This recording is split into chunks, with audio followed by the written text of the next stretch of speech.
Hello welcome back to my channel. నేను మీ శారద. నేను ఇవాళ మీకు పెప్పర్ చికెన్ చేసి చూపిస్తున్నా అండి.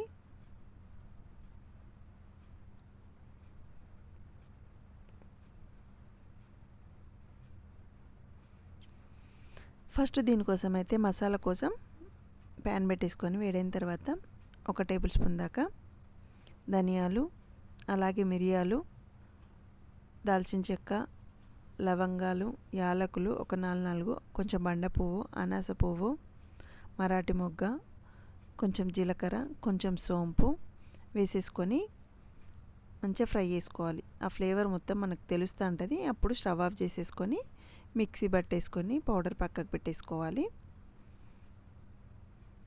తర్వాత అదే ప్యాన్లో ఆయిల్ వేసేసుకొని ఆయిల్ వేడైన తర్వాత నేనైతే పచ్చిమిర్చి వేసుకుంటున్నా. మీరు కావాలంటే ఒక 2-3 ఎండుమిర్చి కూడా వేసేసుకోవచ్చు. ఇందులోనే కొంచెం పుదీనా, ఉల్లిపాయలు, వెల్లుల్లి రెబ్బలు వేసేసుకొని ఫ్రై చేసుకోవాలి.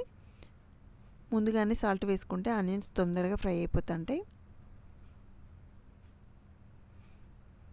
ఆనియన్స్ మంచిగా ఫ్రై అయిన తర్వాత అల్లం వెల్లుల్లి పేస్ట్ కూడా వేసేసుకొని ఫ్రై చేసుకోవాలి. ఇలా ఫ్రై అయిన తర్వాత కొంచెం పసుపు కూడా వేసేసుకొని ముందుగా చికెన్ అయితే కొంచెం లెమన్, సాల్ట్ వేసేసుకొని వాష్ చేసి పెట్టేసుకుంటే స్మెల్ రాకుండా ఉంటుందండి. ఇది ఒక 1/2 kg చికెన్ దాకా అయితే ఉంటుంది.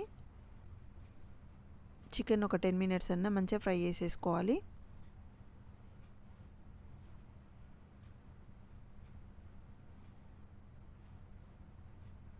మీరు స్పైసీ ఎక్కువ కావాలనుకుంటే మిరియాలు ఇంకొన్ని కూడా వేసుకోవచ్చండి. నేను పిల్లలు తింటారు అన్నట్టు కొంచెం తక్కువ వేసుకున్నా.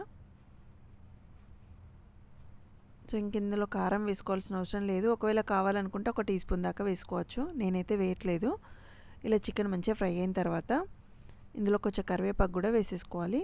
కావాలంటే లాస్ట్లో కూడా వేసుకోవచ్చు. ఇలా ఫ్రై చేసుకున్న తర్వాత మనం మిక్సీ పట్టేసుకున్న పౌడర్ మొత్తం వేసేసుకోవాలి. సో ఇలా ఎక్స్ట్రా ఇంకా మసాలాలు ఏం వేయాల్సిన అవసరం లేదు. మనం అన్నీ ఇందులో వేసుకున్నాం కాబట్టి ఇంకా గరం మసాలా అట్లాంటివి ఏం అవసరం లేదు. మసాలా మొత్తం పీసెస్కి పట్టేలాగా మంచిగా వేసేసుకొని ఫ్రై చేసుకోవాలి.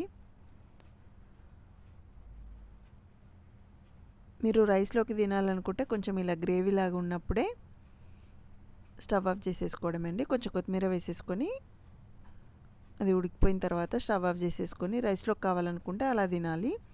నేనైతే కంప్లీట్గా రోస్ట్ చేసేసుకుంటున్నా అండి.